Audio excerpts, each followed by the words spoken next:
정호성 휴대폰의 녹음 파일, 이게 검색어로도 엄청나게 올라와요. 예, 그렇죠. 그럴 수밖에 없는 게 관련해서 보도가 엄청나게 나왔고, 예. 첫째 이유. 두 번째 이유는 검찰이 갑자기 이걸 부인하기 시작했고, 예. 그러니까 더더욱 궁금해집니다. 근데 처음에 그 언론을 통해서는 이런 얘기들이 보도됐어요. 10초만 그 내용을 들어도 촛불이 횃불이 될 것이다. 예, 뭐 뒤집어진다 이런 얘기도 네. 나왔고요. 그다음에 듣다 보면 대통령의 무능을 알게 되고 나면 감정 조절이 안 된다. 그렇죠. 상 받는 얘기하고 났더니 어떤 분이 바로 문자를 보내는군요. 아무나 주는구나. 네.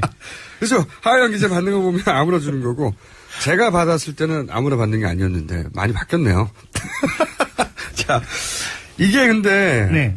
이 소스는 검찰이잖아요. 처음에는. 맞습니다. 네. 당연히 이게 이제 소위 백브리핑이나 네. 검찰들이 이 출입 기자들한테 사석에서 얘기해 주는 거잖아요. 그죠? 네. 그 분위기 픽업해서 기자들이 쓰는 거 아닙니까? 그러니까 검찰이 가장 조심스러워하는 것, 특히 이런 게이트 같은 큰 사건에서 조심스러워하는 것은 피의 사실 공표입니다. 네. 그러니까 어떤 이야기를 어떻게 전달하느냐에 따라서 수사를 하는 입장인 검사가 피의자가 될 수도 있거든요. 그렇죠. 왜냐하면 이게 그 내용을 공표하면 불법이거든요. 예. 네. 하지만 수사 상황의 유불리에 따라서 국면이 불리해졌다 싶으면 피의자의 불리한 내용을 우회적으로 흘리기도 합니다. 그래서 언론을 통해서 그 피의자를 압박하려고 하는 거죠. 그렇죠.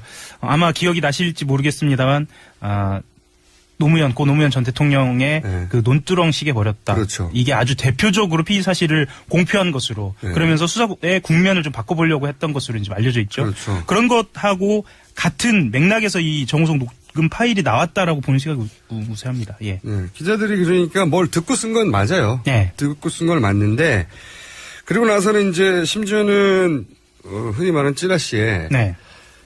정확하게 이러한 워딩이라고 네. 아예 대화 내용 자체가 물론 찌라시 발이긴 한데 네. 나왔어요. 근데 그 내용을 보신 분도 있겠지만 인터넷상에서 많이 돌아다녔거든요. 예. 요약하면 간단하게 말하면은 최순실 씨가 정호성 비서관을 닥달을 하죠. 빨리 처리하라고 대통령한테 말해서. 그러자 대통령은 알겠다고 빨리 하겠다고 네. 마치 부하 직원인 것 같은 대화가 오가가는 거거든요. 그렇죠. 그 대목에서 뭐 찌라시를 말씀드리기 좀 민망하긴 합니다만 선생님이라는 표현도 등장하고요. 네, 선생님이라는 표현, 그러니까 최 선생님이라고 그러니까 한마디로 말하면 대통령이 최순실 씨의 오더를 네.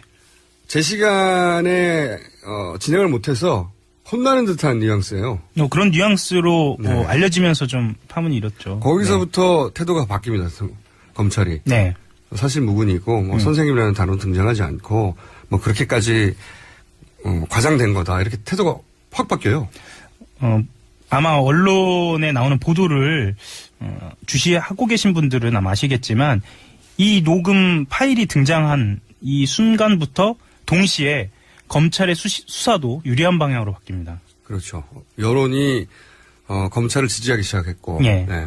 검찰에 대한 공격도 많았거든요. 맞습니다. 네. 그런데 이제 검찰 입장에서는 대통령 수사를 하겠다. 그리고 예. 검찰이 지금 처해 있는 어떤 국민들로부터 받는 불신의 상황을 벗어나겠다. 이런 양수겸장이었겠죠.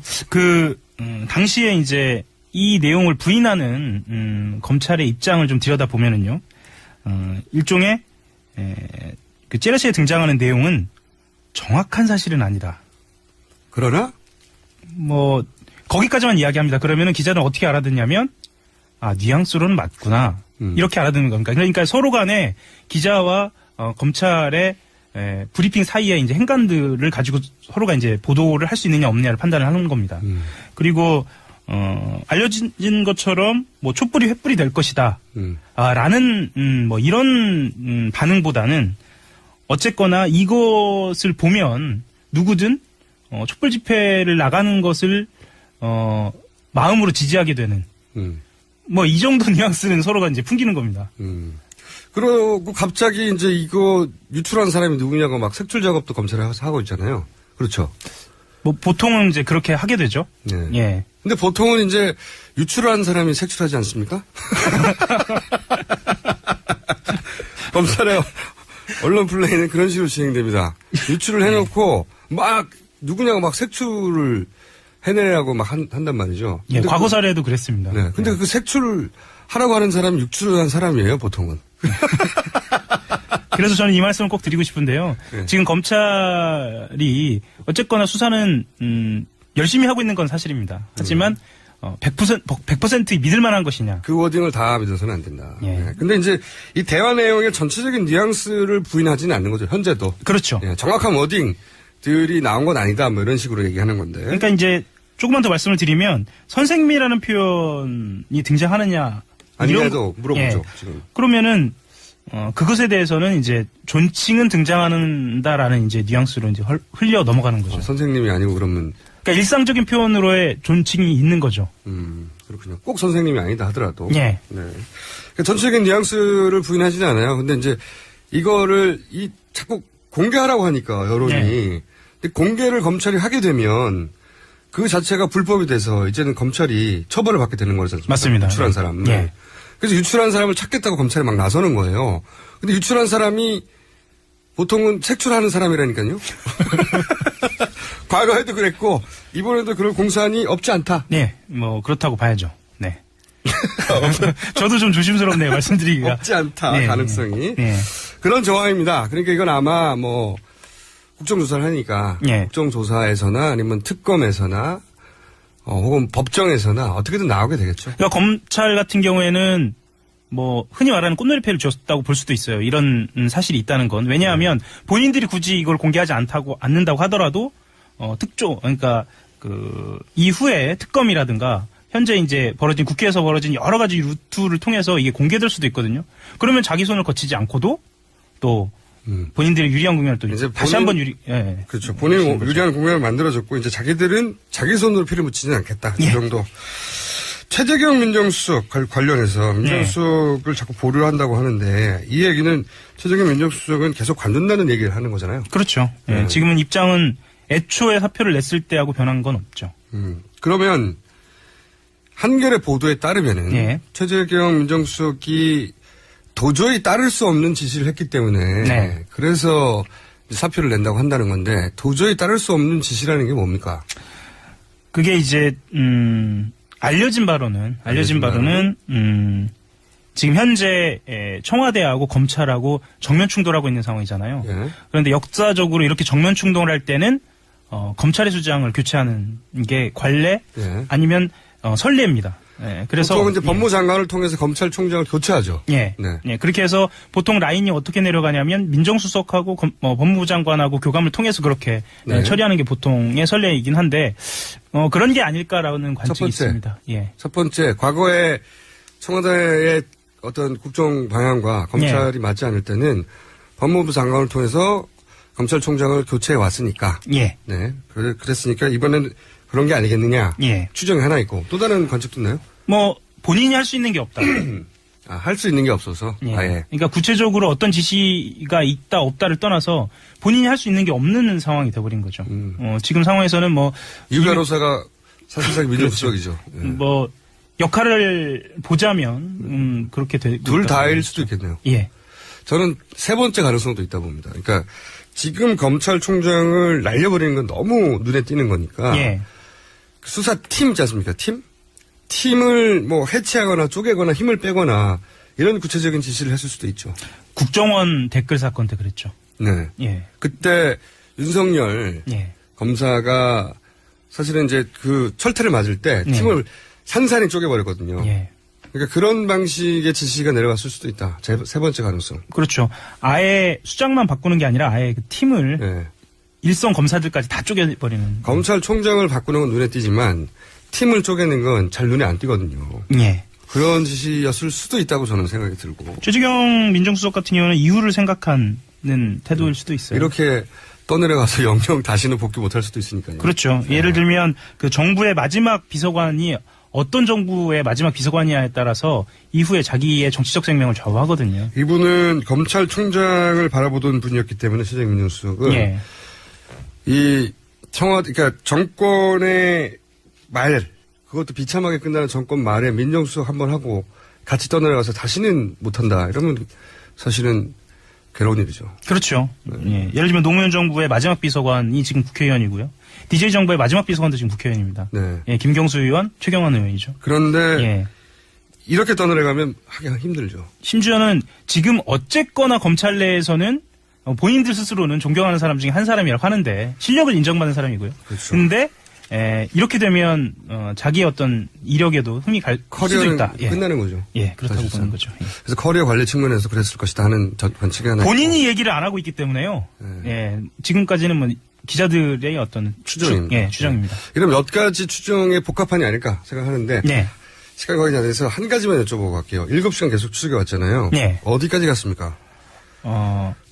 거의 턱밑까지 간 것 같습니다. 이 정도 말씀드리는 게 좀 민망하긴 한데. 누구의 턱밑이요?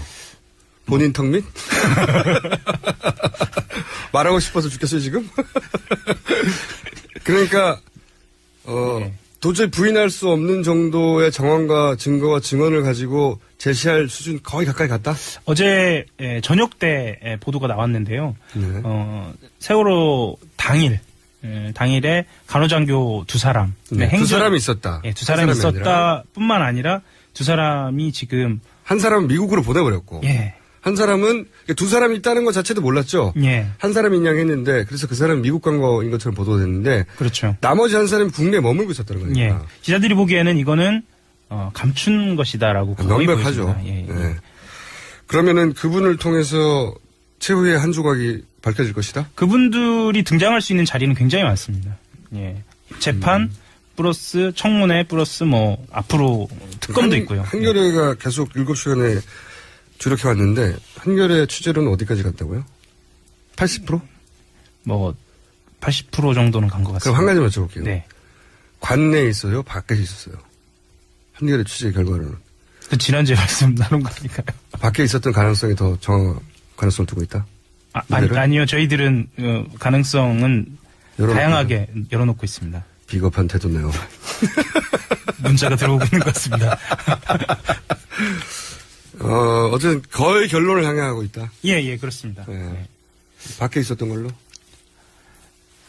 오늘까지 말할 수 없다? 예, 오늘까지는 말씀드리긴 좀 어려울 것 같습니다. 표정으로는 밖에 있었던데. 오늘까지 말할 수 없다고 합니다. 지금까지 정호성 휴대폰의 녹음 파일, 이게 검색어로도 엄청나게 올라와요. 예, 그렇죠. 그럴 수밖에 없는 게 관련해서 보도가 엄청나게 나왔고, 예. 첫째 이유. 두 번째 이유는 검찰이 갑자기 이걸 부인하기 시작했고, 예. 그러니까 더더욱 궁금해집니다. 근데 처음에 그 언론을 통해서는 이런 이야기들이 보도됐어요. 10초만 그 내용을 들어도 촛불이 횃불이 될 것이다. 예, 뭐 뒤집어진다 이런 얘기도 네. 나왔고요. 그 다음에 듣다 보면 대통령의 무능을 알게 되고 나면 감정 조절이 안 된다. 그렇죠. 상 받는 얘기하고 났더니 어떤 분이 바로 문자를 보내는군요. 아무나 주는구나. 네. 그래서 하영 기자 받는 거 보면 아무나 주는 거고 제가 받았을 때는 아무나 받는 게 아니었는데 많이 바뀌었네요. 자, 이게 근데 네.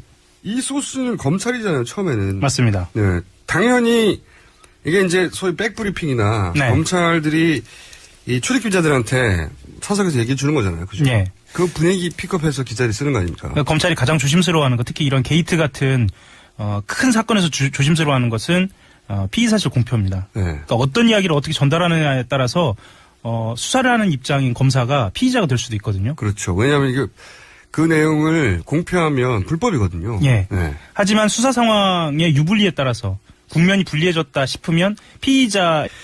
그리고 나서는 이제 심지어는 흔히 말하는 찌라시에 네. 정확하게 이러한 워딩이라고 네. 아예 대화 내용 자체가 물론 찌라시 발이긴 한데 네. 나왔어요. 근데 그 내용을 보신 분도 있겠지만 인터넷상에서 많이 돌아다녔거든요. 예. 요약하면 간단하게 말하면은 최순실 씨가 정호성 비서관을 닥달을 하죠. 빨리 처리하라고 대통령한테 말해서. 그러자 대통령은 불리한 내용을 우회적으로 흘리기도 합니다. 그래서 언론을 통해서 그 피의자를 압박하려고 하는 거죠. 그렇죠.